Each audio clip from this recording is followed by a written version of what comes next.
Hey guys, it's Ping and we're out here at Perris Raceway today getting our try on a brand new project build. This was built by Eddie Larrett for our buddy Rob Healy. Of course, Rob from N Style, if you remember that graphics company back in the day. Now Powerlift stands, which he's been working on developing, and those are coming along. It's gonna be a lot of fun when those things launch. So this is a 22 Honda 450, obviously built for Rob, but he had a few little key things in mind as he was doing this build. One, this is the 20-year anniversary of the CRF450, first built in 2002. So interesting to kind of think about the 20 years of evolution of these things and where they've come. And then also, he wanted to call this the inflation build because everybody obviously feeling the pinch of $7 a gallon gas here in California, expensive everything. So it is what it is. We figure we'll make a really cool race bike on the tightest budget we can possibly make, right? So that was the concept going in. So keep that in mind. The bike was provided by Temecula Motorsports, so big thank you to them. Rob wanted us to throw that in there. And when it comes to the engine, again, in a 450, it's not like you need a ton of motor unless you're going racing professionally. These engines are plenty of horsepower stock. They did put in a JE piston just for a little bit of reliability purposes, but stock compression, there was no performance gain in that at all. He added a Pro Circuit T exhaust, T6, and then he used the stock ignition and he had Tokyo mods go in and just throw a little bit of a cleanup on that map. Moto hose provided the radiator hoses, which I love the look of this bike. Very, very clean. I love the blue accents. Those hoses obviously make a big difference there. He did run some VP 4.4 fuel in this. Again, not necessary. If you're keeping everything compression-wise stock, you can run super unleaded fuel in these and it's totally fine. They added a Hinson clutch to this thing and the cover. Pro Circuit did the suspension front and rear. A little bit stiffer on the front end. That was Rob's request. Wheels are stock, but there's a Cerakote on the hubs. And this is something Faster USA has been doing a lot of for a couple of reasons. One, hoops are getting really tough to find right now. So if your stock ones are in decent shape, you're just trying to make something look a little cooler, add a little bit of strength or whatever, you can take your stock hub, they Cerakote it, they can either reuse your spokes or put new spokes in with your current hoop, and you got a really cool looking wheel set. You can make that hub any color you want. So finishing up those wheel sets, Motion Pro rim locks and beads, great products from those guys. Vortex chain and sprocket on this build, and tires are Dunlop MX33 front and rear. It's also got Galfer brakes, the rotor's end pads with steel braided lines, so he built a ton of stopping power into this thing. And then the foot pegs are Pro Pegs by Moto Stuff. The triple clamps are by Ride Engineering, and it's also their chain blocks in the back of this build as well. The engine mounts, these are the titanium ones from Works Chassis Lab. And again, these are just designed to be a little bit softer up in the front to give that engine a little bit more flex. That'll help it in sharp chop, kind of give you a little bit more softer of a feeling, and then also let it kind of roll into turns a little easier. That's the theory behind it. I have done them back to back, and it's a subtle change, but it's definitely also noticeable. A lot of Lightspeed carbon fiber on this build as well. Front disc guard, chain guide, rear disc guard, and all that stuff. It's all Willie from Lightspeed over there took care of him. And then the graphics. These are N-style graphics.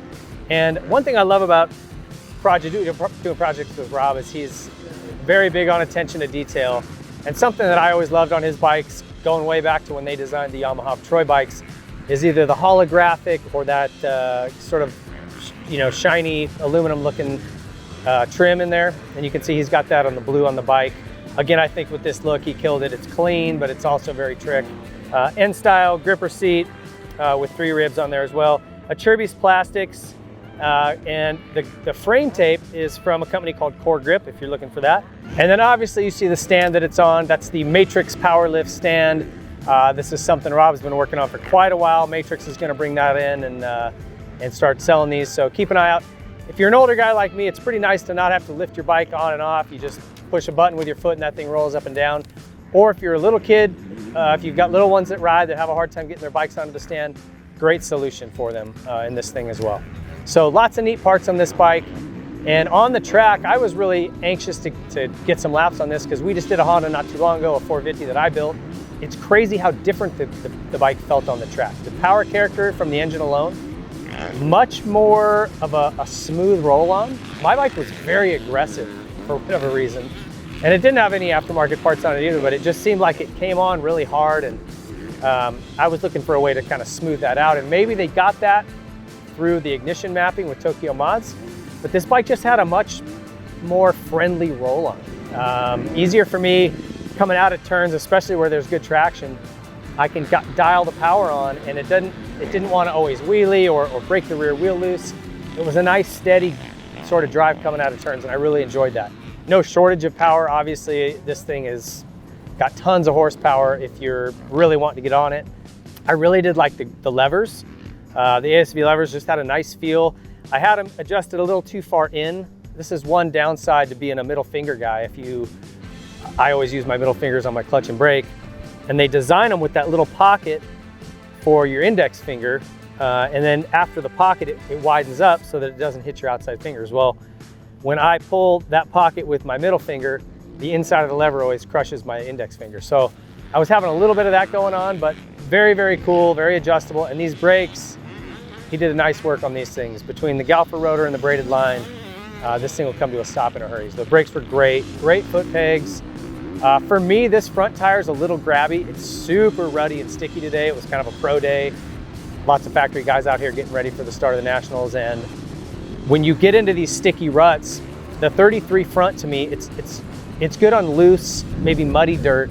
But when you get that sticky, grippy dirt like we had out here with ruts, for me, it tends to grab and want to kind of stand you up if you're leaning in, or it'll sort of follow the rut. I like the 53 front because it doesn't do that. It'll stay into a rut, kind of stay leaned over. It doesn't want to stand me up or grab. So that would be a change I would make for here.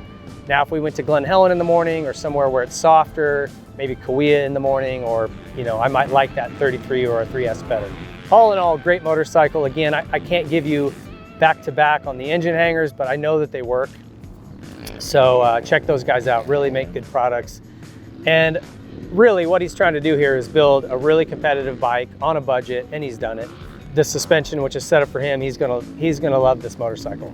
Easy to ride, very tractable, tons of horsepower, looks rad, all the contact points are good, the ODI lock-on grips are so good, just super comfortable, lots of great parts. I really want to thank all the companies that got behind this build for Rob.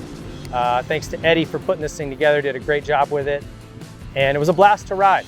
This may be my last build and test here with Vital MX, so I just want to say thank you to everybody who's stuck around and watched these. It's been a lot of fun bringing them to you, and we'll see you guys down the road. Thanks for watching.